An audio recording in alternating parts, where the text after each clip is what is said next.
আসসালামু আলাইকুম। সবাইকে স্বাগতম। আশা করি সকলে ভালো আছেন, সুস্থ আছেন, নিরাপদ আছেন। তো আমরা আমাদের সিএনসি মেশিনিং সেন্টারের উপর যে কোর্সটি আপনারা প্রতি রবি, মঙ্গল, বৃহস্পতিবার বিকাল ৩টা থেকে হয়। সেই কোর্সে আপনাদের সবাইকে স্বাগতম। আমরা আজকে আমাদের ১২ নম্বর লেকচারে আছি। এর আগে বিগত দিনে ১১টি লেকচার হয়েছে। সেখানে আমরা সিএনসি মেশিনিং সেন্টার সম্পর্কে ধারণা নিয়েছি। গত ক্লাসে আমরা গত কয়েকটি ক্লাসে আমরা জি কোড এবং এম কোড সম্পর্কে জানছিলাম যে কিভাবে কোন জি কোডের মিনিং কি এবং কিভাবে জি কোড দিয়ে আপনি প্রোগ্রাম তৈরি করতে পারেন। সেগুলো সম্পর্কে বেসিক আইডিয়া ছিল গত ২ টি ক্লাসে। আজকে আমরা গুরুত্বপূর্ণ একটি অংশ দেখব যে আপনি কিভাবে জি কোড, এম কোডের সাহায্যে একটি সিএনসি প্রোগ্রাম তৈরি করতে পারেন, সিএনসি প্রোগ্রাম লিখতে পারেন। সেটা আমরা আজকে দেখব ইনশাআল্লাহ। তো আজকে ক্লাসটি গুরুত্বপূর্ণ এইজন্য যে এটাই মূলত মূল অংশ যেটার জন্য আমরা মূলত CNC program, CNC machine use করে থাকি। কেননা সিএনসি প্রোগ্রাম চালাতে হলে আপনাকে অবশ্যই জি কোডিং বা এম কোডিং জানতে হবে। তো সেই অংশে আমরা চলে যাব একটু পরেই। তার আগে আমরা জি কোড এবং এম কোড সম্পর্কে গত ক্লাসে যেগুলো বলেছি সেই বিষয়গুলো আপনাদের কিছুটা মাথায় থাকা লাগবে। যেমন জি কোড বলতে আমরা বুঝিয়েছিলাম জিওমেট্রিক কোড, তাই না? জিওমেট্রিক কোড অর্থাৎ মেশিনের টুল পাথ কেমন হবে, হ্যাঁ? এইসব বিষয় যেমন G00 অর্থাৎ র‍্যাপিড মোশন, G01 দিয়ে বোঝাচ্ছিল হচ্ছে লিনিয়ার মোশন অর্থাৎ সরলরৈখিকভাবে, G02 ছিল হচ্ছে a circular motion clockwise, G03 circular motion anti clockwise. এছাড়াও G17 দ্বারা XY প্লেন সিলেক্ট করা, G20 দ্বারা ইঞ্চিতে ডাইমেনশন এবং G21 দ্বারা মিলিমিটার ডাইমেনশন, G90 দ্বারা অ্যাবসোলিউট কোঅর্ডিনেট সিস্টেম, G91 দ্বারা ইনক্রিমেন্টাল কোঅর্ডিনেট সিস্টেম নির্দেশ করে। এছাড়াও G40 দ্বারা টুল কম্পেনসেশন অফ করা, 41 দ্বারা টুল কম্পেনসেশন লেফট এবং 42 দ্বারা টুল কম্পেনসেশন রাইট। এইসব বিষয়ে আমরা আরো কিছু জিনিস দেখেছিলাম ক্যান্ট সাইকেল সহ। এছাড়াও আছে এম কোড দেখেছিলাম। এম কোডের সাহায্যে স্পিন্ডল অন করা, কুল্যান্ট অন অফ করা, প্রোগ্রাম সাব প্রোগ্রাম কল করা ইত্যাদি কাজ করা যায়।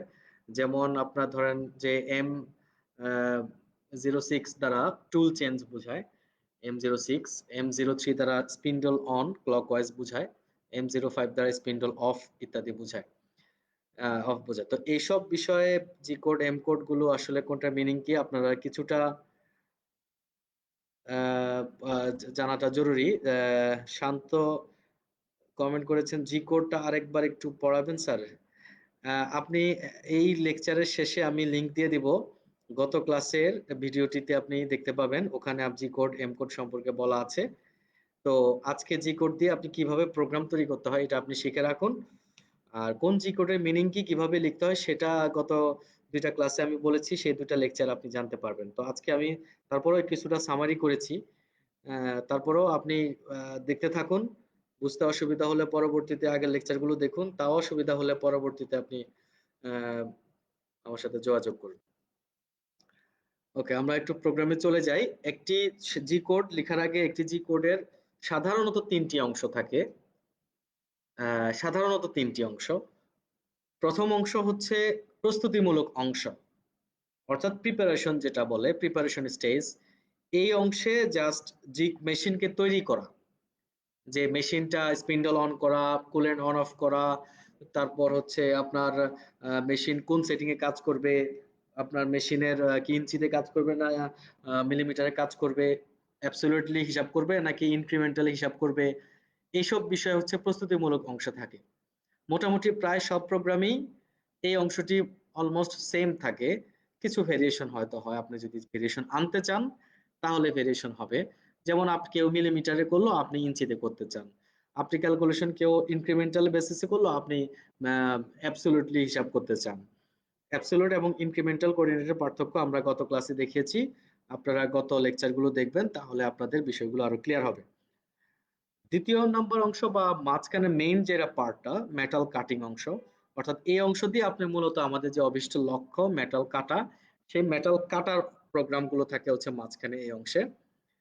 আর শেষের অংশ যেটা ৩ নাম্বার অংশ, সেটা হচ্ছে সমাপ্তি সূচক অংশ। অর্থাৎ আপনার স্পিন্ডল অফ করবে, কুল্যান্ট অফ করবে, করে স্পিন্ডলটাকে একটি নিরাপদ জায়গায় নিয়ে যাবে। হ্যাঁ? এবং আপনার জব পিসটাকে আপনাকে সামনের দিকে ঠেলে আপনার কাছাকাছি দিয়ে যাবে, যাতে করে আপনি ডোর ওপেন করে আপনি জবটা ইন্সপেক্ট করতে পারেন বা ডাইমেনশন মেপে দেখতে পারেন। আচ্ছা, আমরা এক্সাম্পল দেখি, তাহলে ব্যাপারটা আরো ক্লিয়ার হবে। এটি একটি জি কোড। দেখতে পাচ্ছেন জি কোডটি পার্সেন্টেজ দিয়ে শুরু হয় এবং প্রোগ্রামের নাম দেওয়া আছে ও, তারপর ৫ ডিজিটের একটি নাম্বার থাকে, সাধারণত 40001, এই নামটা দিলাম। আপনি আপনার মতো করে আপনি নাম দিবেন, সেটা ৫ ডিজিটের হলেই হবে। ব্র্যাকেটে যে লেখাটা এটা হচ্ছে প্রোগ্রামের নাম। আপনি আপনার মতো করে যে নামটা দিবেন সেটা ফার্স্ট ব্র্যাকেটে উঠবে। ফার্স্ট ব্র্যাকেটে সাধারণত কমেন্টস গুলো দেওয়া হয়, যে কারো বোঝার সুবিধার্থে বা কাউকে কোনো মেসেজ দিতে হলে বা আপনার নিজেরই ধরেন অনেক বড় প্রোগ্রাম হয়ে গেলে হয়তো মনে রাখতে অসুবিধা হবে, আপনি একটি কমেন্টস এড করে দিতে পারেন। তো কমেন্টসটা ফার্স্ট ব্র্যাকেটে দিবেন, তাহলে আর এটা আপনার মূল প্রোগ্রামকে কোনো ঝামেলা করবে না। ওকে, বাম পাশে যে বেগুনি কালার দেখতে পাচ্ছেন N0105, এগুলো হচ্ছে ব্লক নাম্বার। গত ক্লাসে আমরা বলেছি এটা জাস্ট সিরিয়াল নাম্বার। তবে সিরিয়াল নাম্বার গুলো আপনি ১, ২, ৩, ৪, N01, 02, 03 এভাবেও দিতে পারতেন। আমি এখানে 1, 5, 10 অর্থাৎ ৫ ডিফারেন্স করে দিয়েছি। তার কারণ হচ্ছে যে যদি বাই চান্স আপনি প্রোগ্রাম লিখার পর মাঝখানে কোনো একটি ব্লক এড করা লাগলো, সে ৫ এবং ১০ এর মাঝখানে, তো এই জায়গায় যদি আপনি সিরিয়ালে দিয়ে যান ৫, ৬, তাহলে নতুন কোনো ব্লক এড করলে আপনার পরবর্তী সবগুলো ব্লক নাম্বার চেঞ্জ হয়ে যাবে। দ্যাটস ওয়াই আপনি সাধারণত এগুলো একটু ব্যবধানে দিবেন। ৫, ১০, ১৫ এরকম যদি হাতে আপনি প্রোগ্রাম লিখেন সেক্ষেত্রে। ওকে, তো এই হচ্ছে ব্লক নাম্বার। এরপরে ডান সাইডে যেটা, এগুলো হচ্ছে আমাদের মূল প্রোগ্রাম। প্রোগ্রামটা লিখার পর এখানে লাস্টে প্রোগ্রামের লাইন সমাপ্তি সূচক আপনি সেমিকোলন দিতে হবে। সেমিকোলন না দিলে প্রোগ্রামটি এই লাইনটি বা এই ব্লকটি কমপ্লিট হবে না। সেজন্য আপনার শেষে একটি সেমিকোলন অবশ্যই ইউজ করবেন প্রতিটি ব্লক শেষে। আচ্ছা, আমরা যে কথা বলছিলাম যে একটি সিএনসি প্রোগ্রামের যে ৩টি অংশ থাকে, এই প্রোগ্রামটিতে সেই ৩টি অংশ আমরা একটু খুঁজে বের করি। দেখতে পাচ্ছেন N01, T1, M06, মনে আছে M06 টা কি? M06 ছিল হচ্ছে টুল চেঞ্জের কমান্ড, আর T1 হচ্ছে ১ নাম্বার টুল চেঞ্জ হবে। তাহলে টুল চেঞ্জ হচ্ছে, অর্থাৎ এখনো কোনো কাটছে না। তাহলে এই অংশটা কিসের অংশ? প্রস্তুতিমূলক অংশ। দেখতে পাচ্ছেন এরপরে কিছু কোড থাকে, এগুলো আমরা ব্যাখ্যায় যাব পরবর্তীতে। G90 absolute coordinate system, G17 XY plane, G40 cutter compensation off, G49 tool offset এগুলো off, G54 work offset 54 selected. তো এই বিষয়গুলো এখনো, এই লাইন যাওয়ার পর কিন্তু আপনি ফিজিক্যালি কোনো চেঞ্জ দেখতে পারবেন না মেশিনের, কারণ এগুলো জাস্ট প্রস্তুতিমূলক অংশ। এরপর G00 র্যাপিড মোশন দিয়ে সে 00 পয়েন্টে যাবে, X0, কিন্তু এখন স্পিন্ডল অন হয়নি। পরবর্তীতে দেখেন M03 হচ্ছে স্পিন্ডলটাকে ক্লকওয়াইজ ঘোরাবে। কত স্পিডে? সেটা আরপিএমটা এস দিয়ে দিতে হয়, এস 1000 আরপিএম। তার মানে এখনো কিন্তু মেটাল কাটছে না, ফলে এই অংশটুকু প্রস্তুতিমূলক অংশ। এরপর G43 S01 G.1, G43 দ্বারা হচ্ছে কি আপনার এই টুল অফসেট সিলেক্ট করা হয়। আমরা এর আগে দেখিয়েছি কিভাবে টুল অফসেট করতে হয়। প্রতিটি টুলকে আপনি মেজার করে আপনাকে অফসেট করে রাখতে হবে, টুল অফসেটে। তো সেখানে আপনি ১ নাম্বার অফসেটটা যে এই টুলের জন্য ইউজ করবেন, সেটা কিভাবে সিলেক্ট করবেন একটু দেখুন। G43 তারপরে H01 দ্বারা বোঝাচ্ছে যে আপনার ১ নাম্বার টুল অফসেটের যে হাইটটা অর্থাৎ লেন্থটা সেটা সিলেক্ট করবে। এই আর Z.1 এগুলো ব্যাখ্যা আমরা পরবর্তীতে যাব। এরপর লাস্টে M08 দ্বারা বোঝাচ্ছে যে কুল্যান্ট আপনার অন। এই অংশ কিন্তু প্রস্তুতিমূলক অংশ, এখনো মেটাল কাটেনি। তারপরের অংশ কি থাকছে? এটা হচ্ছে মেটাল কাটিং মূল অংশ। দেখতে পাচ্ছেন G01 এবং এখানে মেটাল কাটার অংশ Z থাকবেন যে নেগেটিভ। আপনি যদি জবের উপরে 0 করেন, তাহলে মেটালটা কাটতে হলে Z ভ্যালুটাকে নেগেটিভ নিতে হবে, তা নাহলে মেটাল কাটবে না।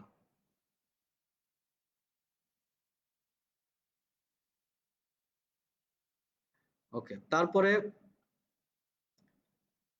আমরা চলে যাই লাস্টের পরের অংশে। জি 00 সমাপ্তির সূচক, মেটাল কাটা শেষ হয়ে গেলে টুলটা রিট্র্যাক্ট হবে, এবং রিট্র্যাক্ট হয়ে গেলে এটি উপরের দিকে টুলটা কিছু দূর উঠবে, উঠে আপনাকে একটা নিরাপদ পজিশনে চলে যাবে, পৌঁছে যাবে।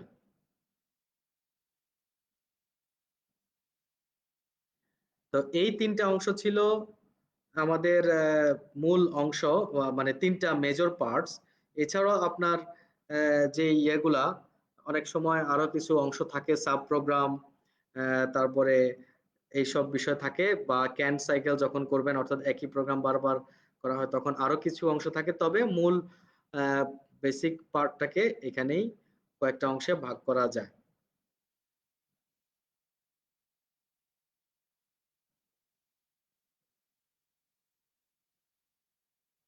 আচ্ছা, তারপরে আমরা চলে যাই, প্রোগ্রামটা একটু এক্সপ্লেন করা দরকার, আমরা একটু অ্যানিমেশনেও দেখবো পাশাপাশি যে প্রস্তুতিমূলক অংশ আমরা কিভাবে লিখবো।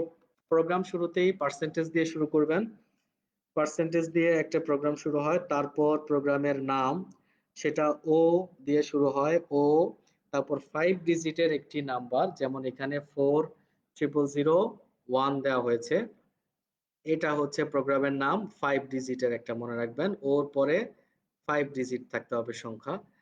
আচ্ছা, এরপরে আমাদের এখন প্রস্তুতিমূলক অংশ, যেহেতু যাচ্ছে প্রথমে প্রস্তুতিমূলক অংশতে যাব, মেটাল কাটবো না, কিছু বিষয় আপনাকে প্রিপেয়ার করে রাখতে হবে। আমরা ফার্স্টে N01 নামে একটি ব্লক লিখলাম। তো সেখানে প্রথমে আমরা টুলটাকে চেঞ্জ করে নিই। আমাদের কাটার জন্য যে টুলটা দরকার, ধরলাম যে সেটা 1 নাম্বার টুল। তো 1 নাম্বার টুলটা T1 সিলেক্টেড হলো। তো সেটা করতে হলে কিভাবে করতে হবে দেখুন, যে টুলটা সিলেক্ট হবে সেটা টি দিয়ে, ক্যাপিটাল টি, তারপরে 1 হলে 1। আপনি যদি 1 নাম্বার টুলটা আপনি ইউজ করতে চান তাহলে 1 নাম্বার টুল, 2 নাম্বার টুল হলে আপনার স্পিন এর মধ্যে যে টুলগুলো থাকে সেটার মধ্যে। এরপর M06 দ্বারা বোঝাচ্ছে যে এই টুলটা সিলেক্ট করো বা এই টুলটা চেঞ্জ করো, বর্তমান যে টুলটা আছে সেটা চেঞ্জ করে এই টুলটা চেঞ্জ করো। আমরা দেখি যে ব্যাপারটা কিরকম। দেখুন এই যে ম্যাগাজিন থেকে টুলটা সিলেক্ট হলো, M0 এই লাইনটা আসার পর পর এই কাজগুলো হবে। টুলটা ম্যাগাজিন থেকে নেওয়া হলো, নেওয়ার পরে টুলটাকে ওই পজিশনে 1 নাম্বার টুলটাকে স্পিন্ডলে লাগানো হলো, এবং সেখানে কোনো টুল থাকলে সেটাকে নিয়ে আবার আগের জায়গায় রেখে দেওয়া। অর্থাৎ এই 1 নাম্বার টুলটাকে সিলেক্ট করার জন্য আমাদের M06 কমান্ডটা কাজে লাগে। তাহলে মনে রাখুন, M06 দ্বারা বোঝায় হচ্ছে টুল কিভাবে আপনি চেঞ্জ করবেন সেটার কমান্ড।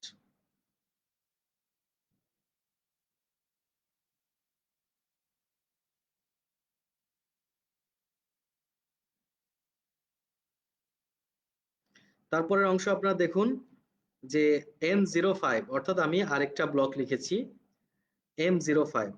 আপনারা 1 ব্যবধানে না দিয়ে 1 তারপরে 5 এরকম না দিয়ে নিজেদের মতো করে 10 ব্যবধানও দিতে পারেন, 0, 10, 20 এইভাবেও দিতে পারেন। তাহলে এই ব্লকটা দেওয়া হচ্ছে, এখানে দেখুন অনেকগুলো কোড আছে। G90, আপনাদের মনে আছে G90টা কি আসলে?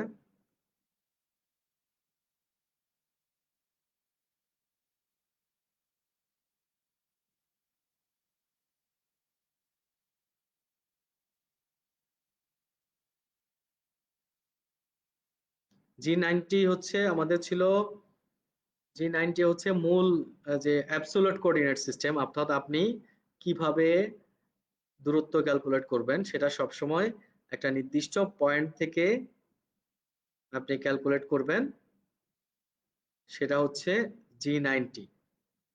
আর যদি আমরা G91 দিতাম তাহলে এটা ইনক্রিমেন্টাল হতো, অর্থাৎ নতুন যে পয়েন্ট, সেই পয়েন্টকে সে 00 ধরে শুধু কতটুকু মুভ করবে সেই মুভমেন্টটা থাকবে সেখানে, সেটা ছিল G91।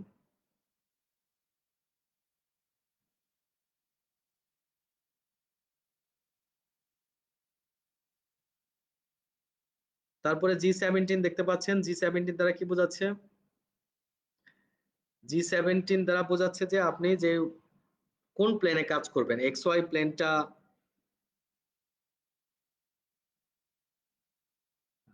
এক্স ওয়াই প্লেনটা কাজ করছেন নাকি ওয়াই জেড প্লেনে কাজ করছেন, না জেড এক্স প্লেনে কাজ করছেন, সেটা ডিফাইন করবে G17 দ্বারা। তো G17 G18 হলে এভাবে অন্য প্লেন হবে YZ, এবং G19 হলে ZX, এরকম বিভিন্ন প্লেনে কাজ হবে। যেহেতু আমরা এখন XY প্লেন নিয়ে কাজ করছি, আপনি দেখতে পাচ্ছেন যে এই বরাবর হচ্ছে এক্স অ্যাক্সিস আমাদের মেশিনে, বাম থেকে ডান দিকে, আর এই বরাবর হচ্ছে ওয়াই অ্যাক্সিস। সেহেতু আমাদের যে জবটা সেটা হচ্ছে এক্স ওয়াই প্লেনে আছে, তাই না? এক্স ওয়াই প্লেনে আছে, তো এখানে G17 এর জন্য দেওয়া হয়েছে। আপনার মেশিন যদি এটা G17 বা 18 ডিফাইন করা না থাকে, সে বাই ডিফল্ট G17 ধরে নিবে। ওকে, তো এরপরে দেখেন G40 দেওয়া আছে। G40 দ্বারা কি মনে আছে? G40 ছিল যে টুল কম্পেনসেশন ক্যান্সেল, অর্থাৎ চুলটা একদম আপনি যেই বরাবর যাতে বলবেন টুলের সেন্টারটা সেই বরাবর যাবে, বাম দিয়েও যাবে না, ডান দিয়েও যাবে না। G40 তে ছিল এটা। ওকে, আর এরপর একটু সেফলি স্টার্টের জন্য G49, এগুলো জাস্ট একটু সেফ ফাংশন, যে বাই চান্স যদি আগের থেকে টুল অফসেট অন থাকে তাহলে সেটা ক্যান্সেল হয়ে যাবে G49 দিয়ে। G54 হচ্ছে আপনি যেখানে ওয়ার্কটা 0 0 করবেন। G54 যেমন আমাদের এই যে লোয়ার কর্নারে এই পাশে এই কর্নারটাতে আমরা G54 X0 Y0 সিলেক্ট করে রেখেছি। তো এই কর্নারটাকে আমরা 0 0 করলাম। এরকম আপনি যদি জবের আরেকটা পাশাপাশি জব রাখেন, তার যদি একটা পয়েন্টকে 0 করতে চান, মানে পরপর অনেকগুলা জব যদি করি আমরা, তাহলে পরের পয়েন্টটাকে 0 করতে চাইলে সেখানে G55 এর আন্ডারে সেটা রাখতে পারেন। এইভাবে একাধিক আমরা আমরা আমরা যে ওয়ার্ক অফসেট একাধিক জবকে আমরা পরপর রাখতে পারি। হ্যাঁ, তো G54 থেকে 59-এ ওয়ার্ক অফসেট গুলা করা হয়। এছাড়াও G110 থেকে 29 পর্যন্ত সেখানেও আপনার ওয়ার্ক অফসেট গুলা করা যায়। ওকে, তারপর আপনার এটা লাইন চলে গেল। এগুলো কিন্তু প্রিপারেশন মূলক, অর্থাৎ এই সেকেন্ড লাইন আসার পর, N05 লাইন আসার পর কিন্তু ফিজিক্যালি আপনি কোনো চেঞ্জ দেখতে পাবেন না, কিন্তু মেশিনটা আপনার ইয়েটা চেঞ্জ হবে, মোড গুলা চেঞ্জ হয়ে যাবে। মোড চেঞ্জ হয়ে গেলে জাস্ট এটা সে নিজে নিজে প্রিপারেশন নিল আর কি, আর কোনো চেঞ্জ নাই। ওকে, N10 ব্লকে আপনি দেখতে পাচ্ছেন এখানে আমরা একটু G00 ফার্স্ট টাইম ইউজ হলো। G00 ছিল কি র্যাপিড মোশন, অর্থাৎ টুলটা র্যাপিডলি যেখানেই থাকুক না কেন র্যাপিডলি যাওয়ার জন্য প্রস্তুত হবে। G00 যখনই পাবে সে কিন্তু মুভ করবে না, মুভ করা শুরু করবে না, বাট র্যাপিডলি যাওয়ার জন্য প্রিপেয়ার্ড হবে। এরপরে G00 পরে যেখানেই সে এক্স এবং ওয়াই পাবে, এক্স কিংবা ওয়াই কিংবা শুধু এক্স বা শুধু ওয়াই, সেই পয়েন্টে সে কিন্তু র্যাপিডলি চলে যাবে। এভাবে সামনের দিকে যতগুলো এক্স ওয়াই পজিশন পাবে ততগুলো পজিশনে সে কিন্তু র্যাপিডলি যাবে, যতক্ষণ পর্যন্ত G00 পরিবর্তে G01 02 বা 03 রিপ্লেস না হচ্ছে, 01 02 03 রিপ্লেস না হচ্ছে, ততক্ষণ পর্যন্ত র্যাপিডলি এটা চলতে থাকবে। তাহলে আমরা দেখি N10 লাইন লেখার পর এটা কি ফিজিক্যালি চেঞ্জ হলো। এই যে দেখতে পাচ্ছেন যে টুলটা কিন্তু খুব র্যাপিডলি সাই করে 00 পয়েন্টের উপর চলে গেল, এক্স এবং ওয়াই শুধু, জেড এখনো নিচে নামিনি। জেডটাকে সবার শেষে পরবর্তীতে যখন কাট দিব তখন আস্তে আস্তে নিচে নামানো হবে। ওকে, তারপর N15 পরবর্তী কলাম। এখন দেখতে পাচ্ছেন এখনো কিন্তু আমাদের প্রস্তুতিমূলক অংশ চলছে, এখনো স্পিন্ডল কিন্তু অন করতে হবে। স্পিন্ডল অন না করে কিন্তু কাট দিলে কোনোই লাভ হবে না। দেখেন M03 কমান্ডটা দিয়ে কি বোঝানো হচ্ছে, যে স্পিন্ডলটাকে অন করতে হবে ক্লকওয়াইজ। M04 দিলে অ্যান্টি ক্লকওয়াইজ, M03 দিলে ক্লকওয়াইজ। কিন্তু স্পিন্ডলটা যে অন করবেন কত আরপিএম এ করবেন সেটা কিন্তু আগে লিখে দিতে হয়। এম কোডের সাধারণত আগে আপনার এই ইয়েগুলা লিখতে হয়, জি কোডের সাধারণত পরে লিখে কমান্ডগুলা। M03 স্পিন্ডল অন S1000 লিখলেন, তার মানে আপনি স্পিন্ডলটাকে 1000 আরপিএম এ ঘোরাতে চান, এই মনের ভাবটা আপনি এখানে লিখলেন। কিন্তু স্পিন্ডলটা ঘুরবে না, এই লেখা দিয়ে ঘুরবে না, টেবিল মেশিনটাকে কমান্ড করতে হবে যে এই আরপিএম এ ঘুরো। এই কমান্ডটাই হচ্ছে M03। এটা হচ্ছে আপনার তথ্য, S1000 হচ্ছে তথ্য, ইনফরমেশন, তাকে তথ্য দিলেন। কিন্তু কাউকে আপনি যদি চিঠি পাঠাতে বলেন, তাকে শুধু চিঠিটা দিয়ে দিলেই হবে না, তাকে কমান্ডও করতে হবে যে যাও চিঠিটা দিয়ে আসো বা এই কাজটা করো। শুধুমাত্র তথ্য দিলেই হবে না, তাকে কমান্ড দিতে হবে। ঠিক তেমনি এই অংশটা হচ্ছে তথ্য বা ম্যাটেরিয়াল। আর এই অংশটা হচ্ছে কমান্ড, যে তুমি স্পিন্ডলটা অন করো। তো সে তখন দেখবে যে তথ্যটা কি আসলে 1000 আরপিএম এ অন করতে হবে। ফলে এই লাইন যাওয়ার পর স্পিন্ডলটাই যে দেখতে পাচ্ছেন স্পিন্ডলটা কিন্তু ঘোরা শুরু করেছে। তাহলে আমাদের স্পিন্ডল অন করলাম। আরেকটা কথা বলে রাখি, এক লাইনে কিন্তু আপনারা একাধিক জি কোড ইউজ করবেন, এটা ঠিক আছে, তবে একই গ্রুপের একাধিক জি কোড ইউজ করা যাবে না। আর এক লাইনে একাধিক এম কোড ইউজ করা যাবে না। এম কোডে কোনো গ্রুপ নেই, তবে এম কোডকে আপনি একাধিক এম কোড ইউজ করতে পারবেন না। N20 ব্লকে দেখতে পাচ্ছেন যে G43 দেওয়া আছে। G43 কি ছিল?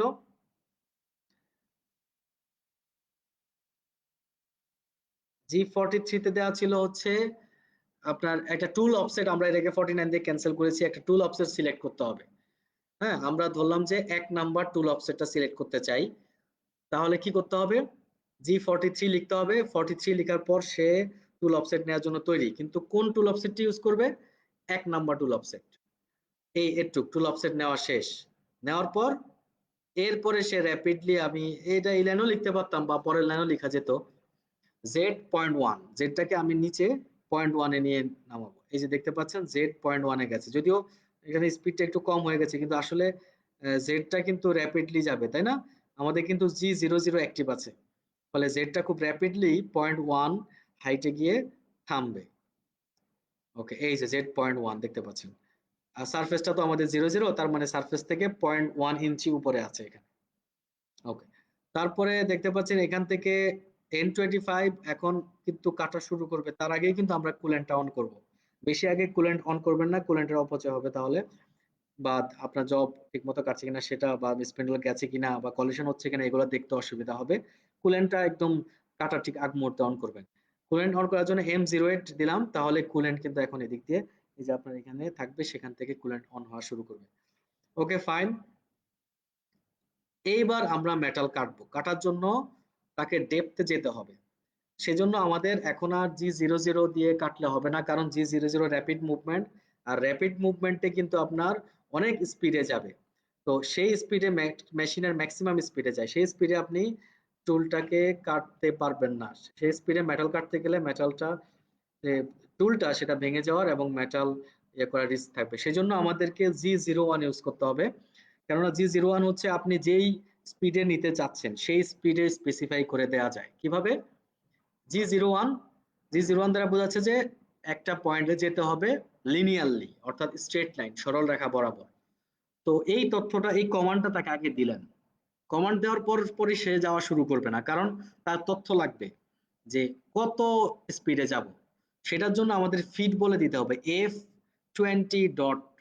এখানে অনেক সময় প্রোগ্রাম রান করে না ডট দেওয়ার অভাবে। আপনার মনে রাখবেন, কোনো ভ্যালু দিতে চাইলে এক্স ওয়াই বা এফ এর পরে যদি ইন্টিজার হয়, পূর্ণ সংখ্যা হয়, তারপরেও শেষে একটা ডট দিতে হয়। তো feed rate capital F20। F20 যদি ইঞ্চিতে থাকে তাহলে ইঞ্চি পার মিনিট থাকবে, অথবা ইঞ্চি পার রেভলিউশন, এরকম ডিফাইন করে দেওয়া লাগে।